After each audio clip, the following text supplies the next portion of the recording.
அனைத்து இந்திய அண்ணா திராவிட முன்னேற்ற கழகம் அனைத்து மக்களையுமே ஒன்றிணைக்கும் பாலமாக மட்டுமே செயலாற்றி கொண்டிருக்கிறது. மக்களுக்காக மட்டுமே இயக்கப்பட்ட கட்சி அனைத்து இந்திய அண்ணா திராவிட முன்னேற்ற கழகம். இன்று நாம் பார்த்து கொண்டிருக்கிறோம், விவசாய மக்களுடைய அடிப்படை தேவைகளை பூர்த்தி செய்யாமல் நிராகரிப்பு மட்டுமே செய்து கொண்டிருக்கிறது திராவிட மாடல். எத்தனை முறை விவசாய மக்களுக்குரிய திட்டங்களை செயலாற்றி இருக்கிறீர்கள்? எத்தனை முறை அவர்களை நேரில் சென்று பார்த்திருக்கிறீர்கள்? அவர்களுடைய வாழ்வாதாரம் என்னவென்று தெரியுமா? எத்தனை விளைநிலம் இன்றைக்கு விவசாய பூமியாக இருக்கிறது? எத்தனை பூமிகள் தரிசு நிலமாக இருக்கிறது? இதை பற்றி ஏதாவது அட்டவணை தெளிவாக தமிழக அரசிடமும் மத்திய அரசிடம் ஏதாவது இருக்கிறதா? அவர்களுடைய கோரிக்கை விளைவிக்கும் விவசாய பொருட்களுக்கு நியாயமான விலை நிர்ணயம் செய்யப்பட வேண்டும் என்று மீண்டும் மீண்டும் கோரிக்கைகளை எடுத்துரைத்தும் நிராகரிப்பு மட்டுமே செய்து கொண்டிருக்கும் இந்த மத்திய அரசும் திராவிட மாடல் விவசாய மக்களுக்காக உறுதுணையாக இருக்கிறோம் என்று பொய் வார்த்தைகளை மட்டுமே சொல்லிக்கொண்டு, அதிலும் டெல்டா பகுதியிலிருந்து நாங்களும் வந்திருக்கிறோம் என்று திராவிட மாடல் பேச்சு ரீதியாக மட்டுமே பேசிக்கொண்டிருக்கிறது.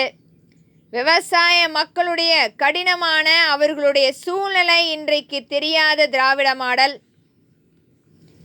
ஆட்சி மாற்றம் வந்துவிட்டது, விவசாய மக்களை அடிமையாக பாவித்து கொண்டிருக்கிறது.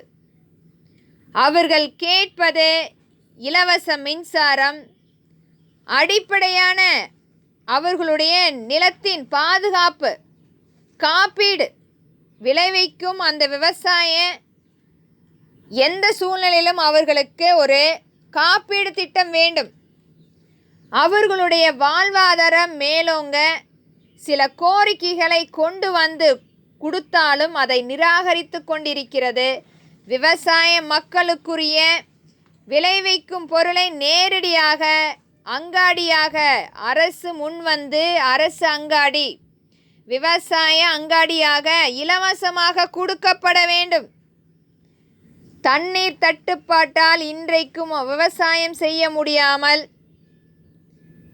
தரிசு நிலங்களாக கிடக்கும் இடங்களை ஆய்வு செய்து முறையாக செயல்படுத்தி கொடுக்கப்பட வேண்டும். விவசாய கல்லூரி மாணவர்களை முறையாக ஒவ்வொரு விவசாய மக்களுக்கும் பயிற்சி அளிக்க ஒரு மேம்பாடு திட்டம் கொண்டு வரப்பட வேண்டும். விவசாய கல்லூரியில் படித்து கொண்டு வெளிநாடுகளில் வேலை செய்யும் அவல நிலை பார்த்து கொண்டிருக்கிறோம். இந்த திட்டங்களை அனைத்துமே முறைப்படுத்தி செயல்படுத்தப்பட வேண்டும். விவசாய கல்லூரிகளில் அனைத்து சலுகைகளும் எடுத்துக்கொண்டு வெளிநாடுகளில் சென்று வேலை பார்க்கும் இந்த சூழ்நிலை மாற்றப்பட வேண்டும். விவசாய மக்களுக்குரிய புதிய திட்டங்களை இந்த விவசாய கல்லூரி மாணவர்கள் கொண்டு வந்து செயலாற்றக்கூடிய திட்டங்களை செயல்படுத்தப்பட வேண்டும்.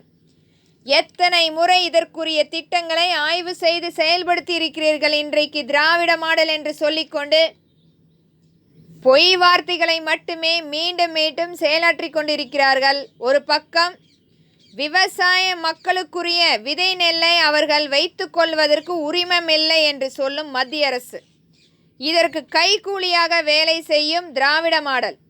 இதை அனைத்துமே மாற்றி அமைக்க வேண்டும் என்பதே அனைத்து இந்திய அண்ணா திராவிட முன்னேற்ற கழகத்தின் கொள்கையாக இதை பதிவிடுகிறேன். நன்றி.